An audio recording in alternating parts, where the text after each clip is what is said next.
నన్ను బలపర్చు క్రీస్తు యందు నేను సమస్తము చేయగలను. దేవుడు మన పక్షమునుండగా మనకి విరోధి ఎవడు? ఆమేన్, ఆమేన్. అలాగే ఒక పుణ్య కార్యము వలన కృపాదానము మనుష్యులందరికీ జీవప్రదమైన నీతి విధింపబడుటకు కారణమాయెను. ఏలయనగా ఒక మనుష్యుని అవిధేయత వలన అనేకులు పాపులుగా ఎలాగో చేయబడిరో, అలాగే ఒకని విధేయత వలన అనేకులు నీతిమంతులుగా చేయబడదురు. హల్లెలూయా.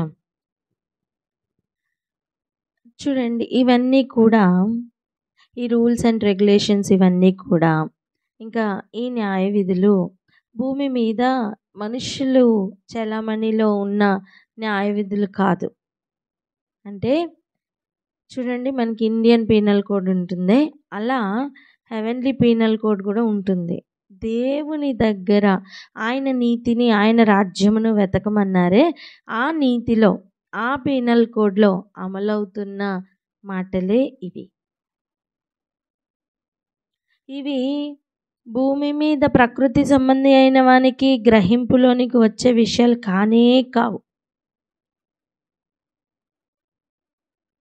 ఇవి భూమి మీద ఉన్న ప్రకృతి సంబంధమైన ఆత్మతో గ్రహించాలి అని ఆలోచిస్తే ఎలా ఉంటాయంటే, మన వరకు క్షమింపబడుట అనేది ఓకే అనిపిస్తుంది, కానీ మనం క్షమించాలి అంటే అది ఓకే అనిపించదు.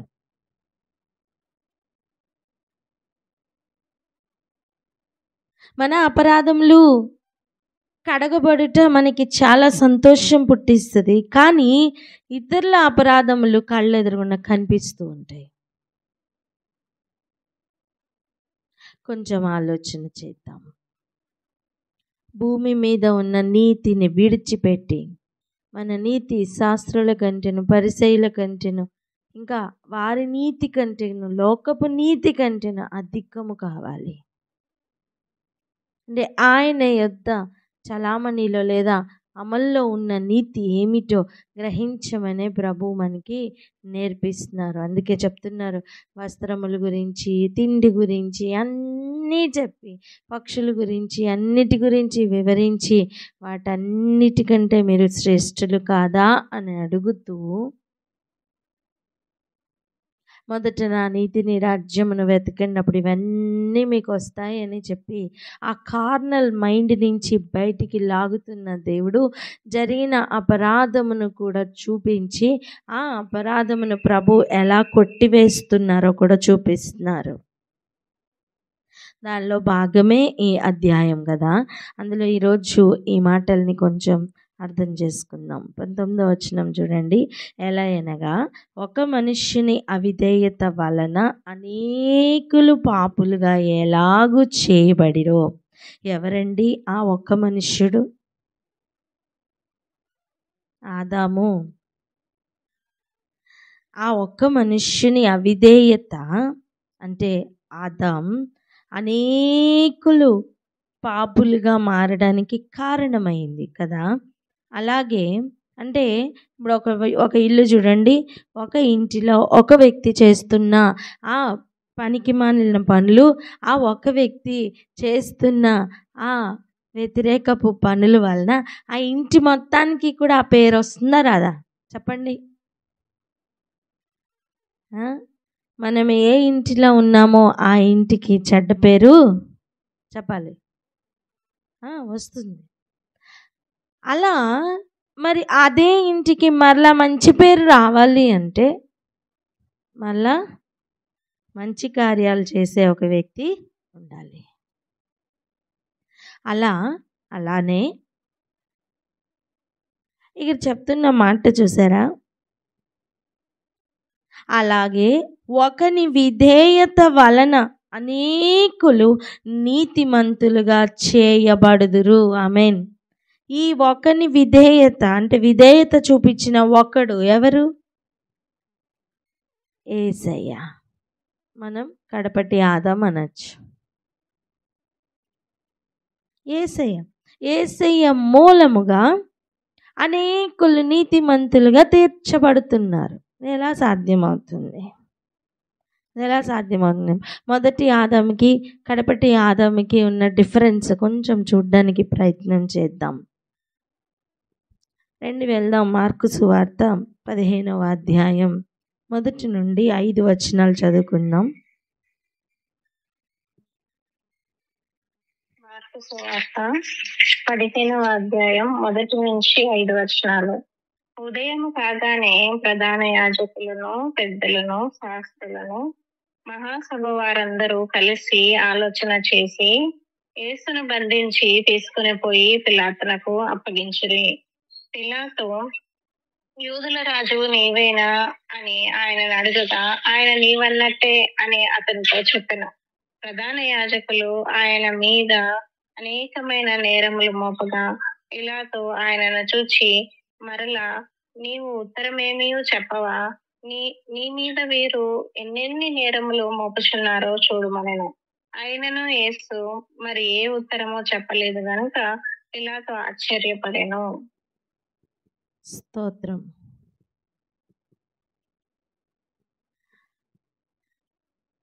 ఉదయం కాగానే అంటే నిన్నటి దినాన్ని రాత్రి ఏం జరిగింది?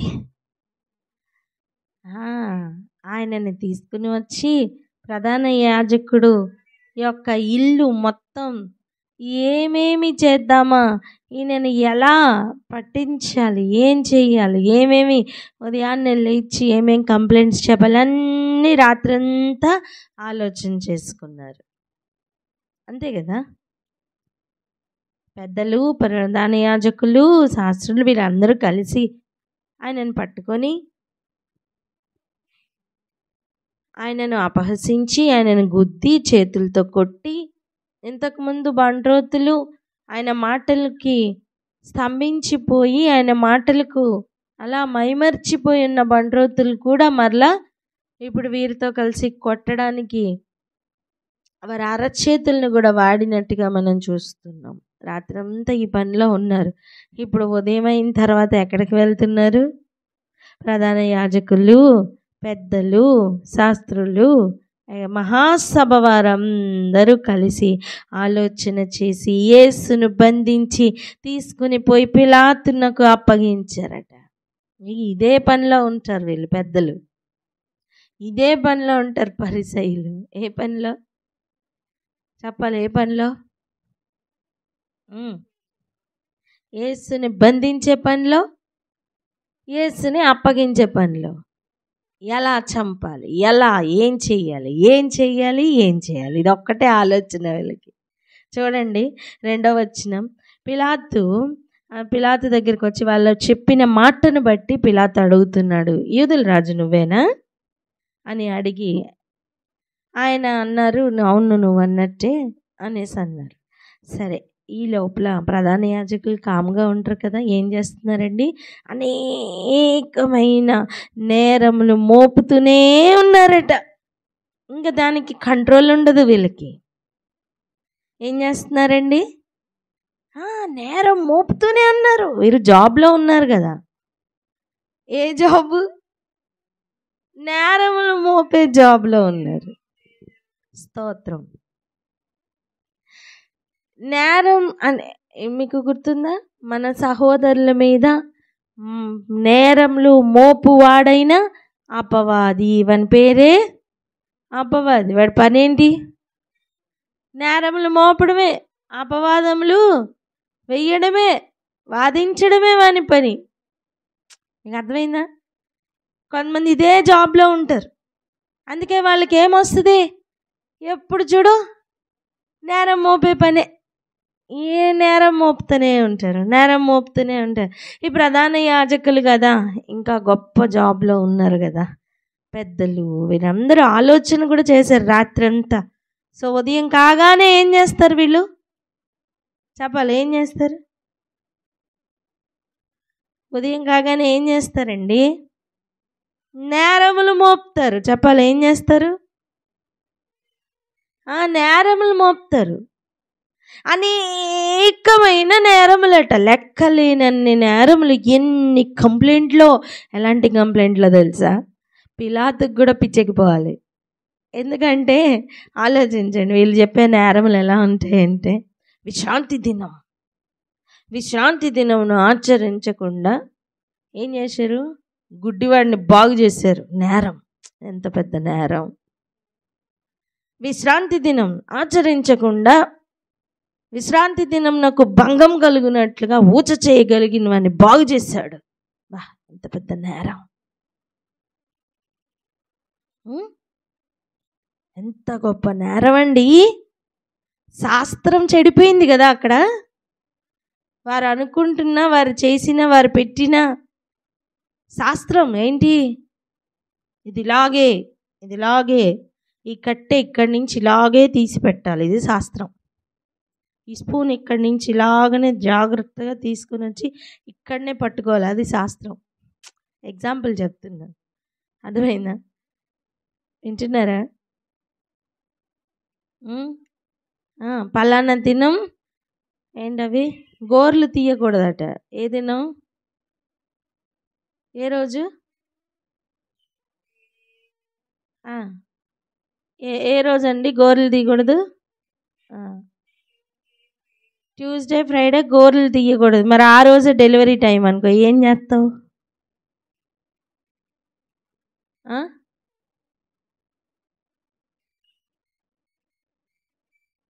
శాస్త్రం, మనుష్యులు కల్పించిన కొన్ని శాస్త్రాలు ఉంటాయి.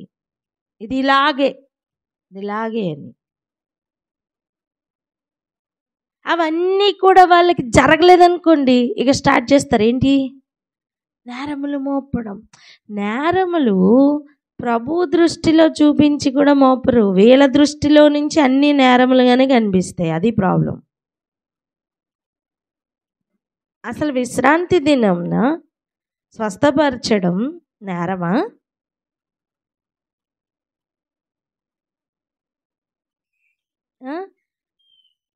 వీళ్ళు ఏర్పరచుకున్న శాస్త్రం ప్రకారం నేరం, కానీ దేవుని నీతి ప్రకారం అది నేరమా? కాదు. ప్రభు వచ్చిందే మనల్ని రక్షించడానికి.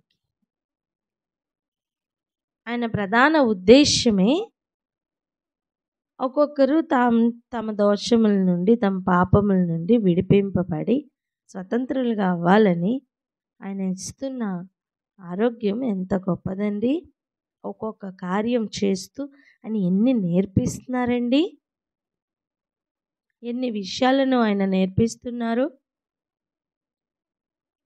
ఆయన ఒక గుడ్డివాడిని బాగు చేస్తే వెలుగు చీకట్ల గురించి నేర్పిస్తారు. ఆయన 5,000 మందికి ఆహారం పెడితే నేనే జీవాహారం అని నేర్పిస్తారు.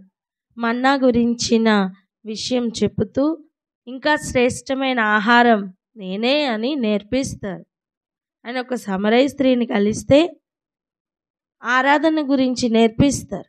ఇంకా చెప్పాలంటే కోతకాలం గురించి కూడా అనేక మర్మమైన విషయాలను నేర్పిస్తారు. జీవజల నదుల గురించి నేర్పిస్తారు. ఆయన ఉద్దేశమే వేరు. అటువంటిది వీరి ఉద్దేశం అలా లేదు.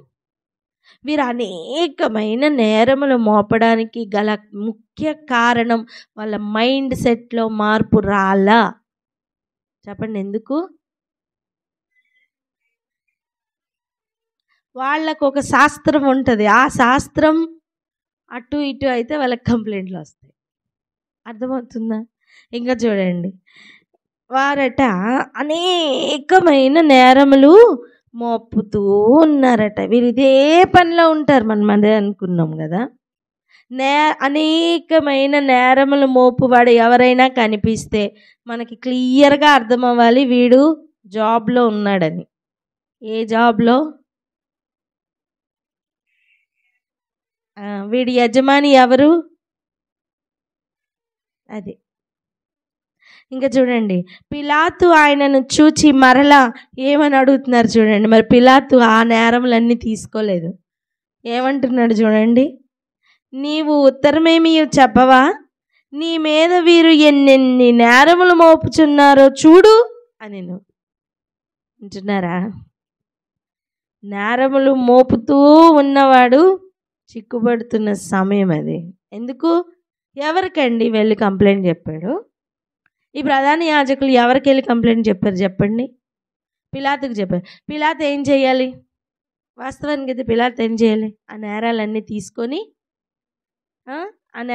తీసుకొని ఎవరి మీద అయితే నేరం మోపారో ఆ వ్యక్తి మీద కోపం చూపించాలి, తీర్పు తీర్చాలి, ఏదో ఒకటి చేయాలి. అవునా కదా? ఆ వ్యక్తిని ఫైర్ చేయాలి. అవునా? కానీ పిలాతు అలా చేయట్లా. పిలాతు ఏమంటున్నాడు చూసావా? ఏంటి నీ మీద ఇన్ని నేరాలు మోపుతున్నారు ఏంటి అని యేసునే అడుగుతున్నాడు పిలాతు. నేను అంటాను, ఈ లోకపు రాజైన ఈ పిలాతు ఏంటి ఇలా చేస్తున్నారు, ఇన్ని నేరములు మోపుతున్నా, నువ్వేం మాట్లాడవని అడిగాడు. కానీ ప్రభు అయిన దేవుడు మాత్రం అలా కూడా అడగరు. అన్ని నేరములు మోపుతుంటే వాటన్నిటికీ బదులుగా ప్రశస్తమైన వస్త్రాలు ఇచ్చేస్తూ ఉంటారు. హల్లెలూయా. ఇప్పుడు నేరములు మోపుతున్నవాడు ఏమవుతారు? సాతాను సంబంధి. చెప్పండి ఎవరు? అంతే. ఇప్పుడు ఫూల్ ఎవరు?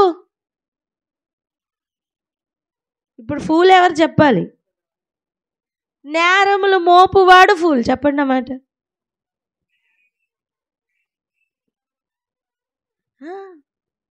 మీకు ఒక వ్యత్యాసం చూపించాలి. చూడండి, ఆదికాండంలో మనం ఆదాం గురించి మాట్లాడుకున్నప్పుడు ఆదాం వద్దన్న చెప్పిన పండు తిన్నాడు కదా. ప్రభు అడుగుతున్నారు, నేను వద్దని చెప్పిన పండు తిన్నావా అని అడిగితే ఆదాం ఏం చెప్పాలి? అవునయ్యా తిన్నాను అని ఒప్పుకోవాలి. ఏం చేస్తున్నాడు? నేరం మోపుతున్నాడు. ఎవరి మీద? అవ్వ మీద. ఏమని? ఏమిచ్చింది అందుకే తిన్నాను. అయ్యా నీ బుద్ధి ఏమైంది? నువ్వు కూడా తిన్నావు కదా. నీ మీదకి ఏమీ రాకూడదని నువ్వు ముందుగానే అవ్వ మీద నేరం మోపుతున్నావు. చూడండి, ఒకని అవిధేయత మనుషులందరి మీదకి తీర్పుని తీసుకుని వచ్చింది. ఇప్పుడు ఒకని విధేయత మనుషులందరి మీదకి అనేకులను నీతిమంతులు చేసే శక్తిని పొందాలి అంటే నేరములు మోపుతున్న సమయం మౌనముగా ఉండి చూపిస్తున్నారు ప్రభు. చూడండి యేసు ఏమన్నారో చూద్దాం. 5వ వచనం చూడండి, 4-5 చూడండి. మరలా పిలాతు ఆయనను చూచి, మరలా నీవు ఉత్తరమేమీ చెప్పవా? ఒక మాట అవ్వని అడుగుతున్నారా లేదా? ఏంటి నువ్వేనంటగా ఇచ్చావు అని అవ్వని అడిగితే అవ్వేం చెప్పింది? సర్పం నన్ను మోసపుచ్చింది. అందుకే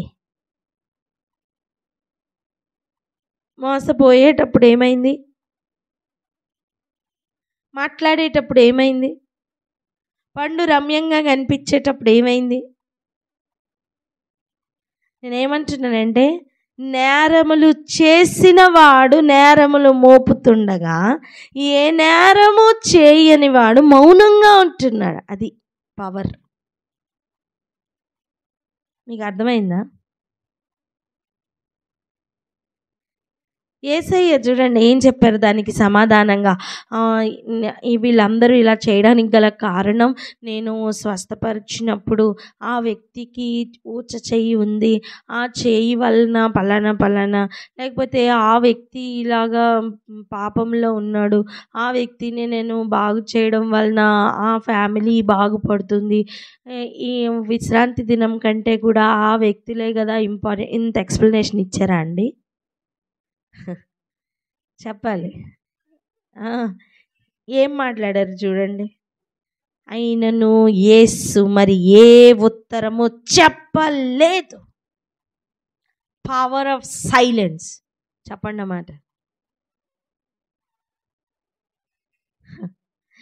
నేరములు మోపుతున్నవాడు పక్కనే ఉన్నాడు. ఎవరు?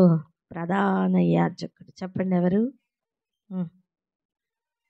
అసలే నైట్ అంతా ఆలోచన చేశారు కదా. యేసుని అప్పగించి ఏం చేశారు? నైట్ అంతా ఆలోచనే ఏంటి? పిలాతు దగ్గరికి వెళ్ళి ఎలా ప్రజెంట్ చెయ్యాలా, పిలాతుకు కూడా కోపం వచ్చే విధంగా, పిలాతుకు కూడా నేరం అనిపించే విధంగా ఎలా ఒక్కొక్క నేరం మోపాలని పాపం రాత్రంతా కసరత్తు చేశారు. అంతా వృధా ప్రయాస అయిపోయింది. పిలాతు ఏమో దాన్ని తేల్చేశాడు. ఎలా? ఏంటి వీళ్ళు ఇన్ని నేరములు నీ మీద మోపుతున్నారయ్యా, ఎందుకు యేసయ్య అంటే యేసయ్య ఏమన్నారు? ఒక్క మాట కూడా మాట్లాడలా. అదే అవ్వ కామ్గా ఉందా? అవ్వ సైలెంట్గా ఉందా? చెప్పాలి.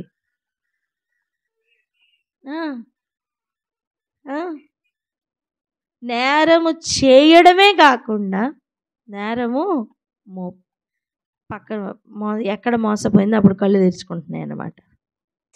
విషయం ఏంటంటే నేరములు చేసిన వాడు సైలెంట్గా ఉండాలి. కానీ ఇక్కడ అలా జరగట్లేదు. నేరములు చేసినవాడు ఎక్కువే మాట్లాడుతున్నాడు, నేరములు మోపువాడు ఎక్కువే మాట్లాడుతున్నాడు.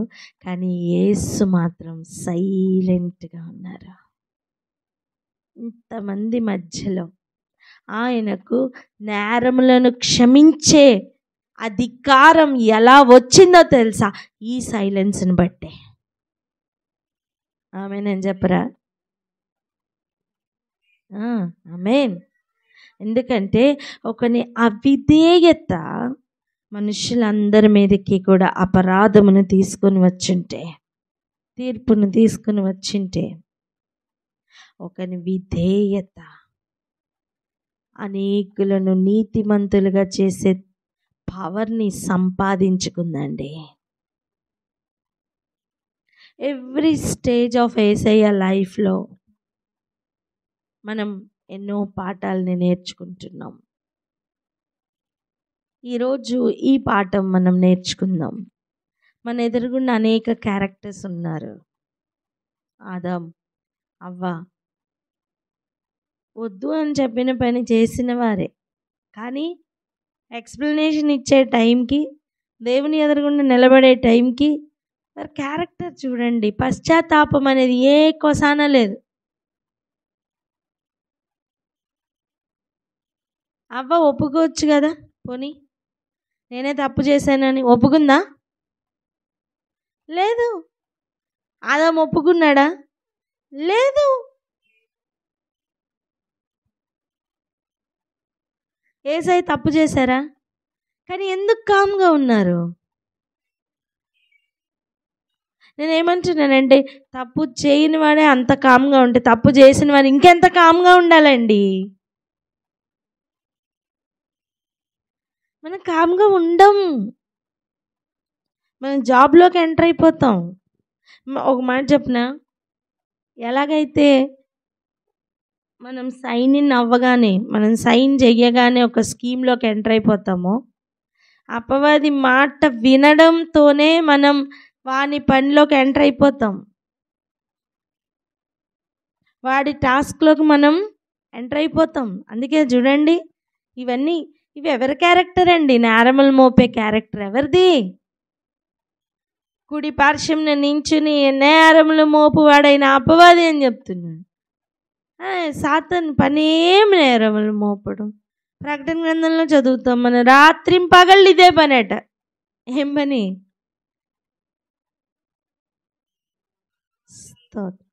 ఇదే పని.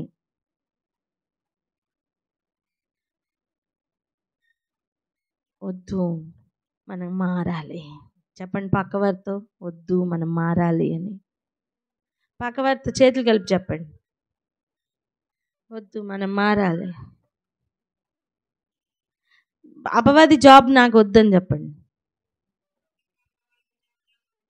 స్తోత్రం.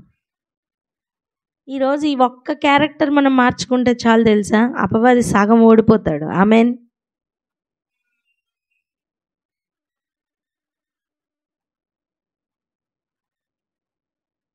మనం ప్యారలల్గా మనం మారకపోతే మనం ఎన్ని వాక్యాలు ధ్యానించుకున్న వ్యర్థమే. వాక్యం నువ్వు ఎన్ని విన్నా వ్యర్థమే. నీకు మర్మములు తెలిసి కూడా వ్యర్థమే. అపవాదికి కూడా తెలుసండి మర్మములు. మార్పు వస్తుందా? ప్రార్థన చేస్తాడా? క్యారెక్టర్ మార్చుకుంటాడా? పశ్చాత్తాప పడతాడా? ప్రార్థన చేస్తాడా?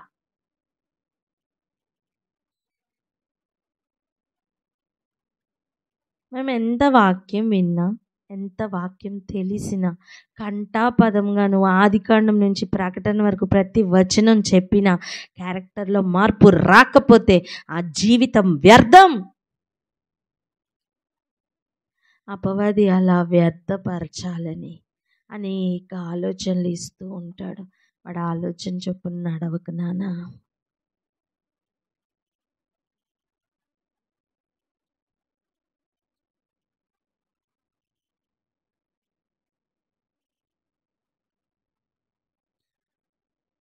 స్తోత్రం.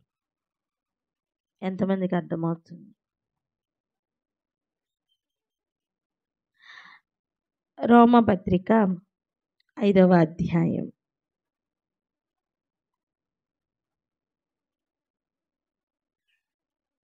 12వ వచనం నుండి చూడండి. ఇట్లుండగా ఒక మనుష్యుని ద్వారా పాపము ద్వారా మరణమును లోకంలో ఎలాగూ ప్రవేశించెనో అలాగనే మనుషులందరూ పాపము చేసినందున మరణము అందరికీ సంప్రాప్తమాయెను. అయితే ఆ మరణము మీద జయము పొందడానికి యేసు ప్రభు వెళ్తున్న మార్గం ఇప్పుడు మనం చూస్తున్నాం. బయటికి కనబడడానికి సైలెంట్గా ఉన్నారు, కానీ లోపల ఆయన చేస్తున్న కార్యం ఈ మరణం మీద విజయం. ఆమేన్. అర్థమవుతుందా? అవిధేయత వలన వచ్చిన పాపం, ఆ పాపం ద్వారా వచ్చిన మరణం, వీటన్నిటితోనే ఆయన డీల్ చేస్తున్నారు. రియల్గా వర్క్లో ఉన్నవాడు నోరు ఇప్పుడు.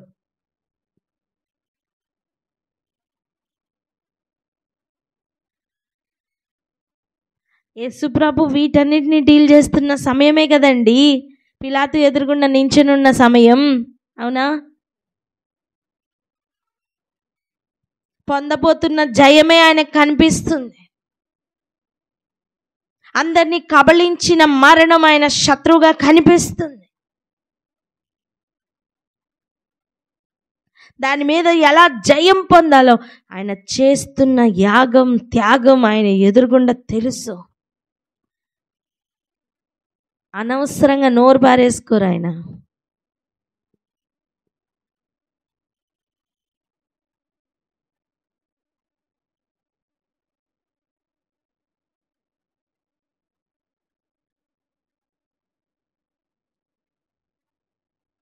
ఆఖరిగా వచ్చిన మళ్ళీ చదువుకుందాం 18-19. కాబట్టి తీర్పు ఒక్క అపరాధము మూలమున వచ్చినదై మనుషులకు అందరికీ శిక్షావిధి కలుగుటకు ఎలాగూ కారణమైనో అలాగే ఒక్క పుణ్యకార్యము వలన కృపాదానము మనుషులందరికీ జీవప్రదమైన నీతి విధింపబడుటకు కారణమాయెను. ఎట్టి నీతి? జీవప్రదమైన నీతి. చెప్పాలి, ఏ నీతి? హల్లెలూయా. నేరములు ఎందుకు మోపుతారో తెలుసా? మరణము విధింపబడాలని, పనిష్మెంట్ రావాలని. కానీ జీవప్రదమైన నీతిని నెరవేర్చిన నీతిమంతుడండి ఆ యేసయ్య. ఆ ఒక్కొక్క సిచ్యువేషన్ ఎలా హ్యాండిల్ చేశారో నేర్చుకుందాం. తప్పు చేసిన వాడు మాట్లాడడానికి కూడా తెగించడానికి వీల్లేదు కదా. ఆదాము అవ్వల్లో పశ్చాత్తాపం అనేది ఒకటి ఉంటే ఒక్క మాట కూడా మాట్లాడేవారు కాదేమో కదా. సరే, ఆదాం కాలంలో మనం లేం, యేసయ్య కాలంలో మనం లేం, పిలాతు కాలంలో మనం లేం. ప్రస్తుతం భూమి మీద మనమే కదా ప్రవర్తిస్తున్నాం. మనలో మార్పు రావాలి కదా.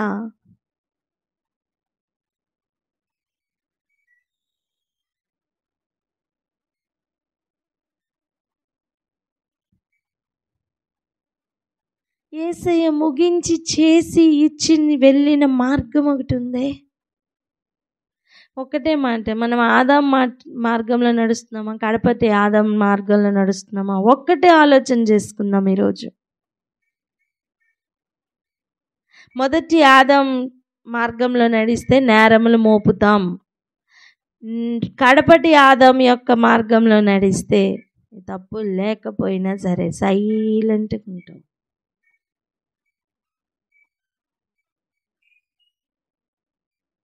మరి ఏ పని చెయ్యొద్దా అంటే చేస్తావు, పని జరిగించుకుంటూ వెళ్తావు అంతే. నీ కాన్సెప్ట్ అంతా దేవుని రాజ్యం, నీ కాన్సెప్ట్ అంతా నన్ను పంపిన తండ్రి, నీ కాన్సెప్ట్ అంతా కూడా దేవుని రాజ్యం అంతే. దేవుని ఇల్లు, దేవుని రాజ్యం. చెప్పండి.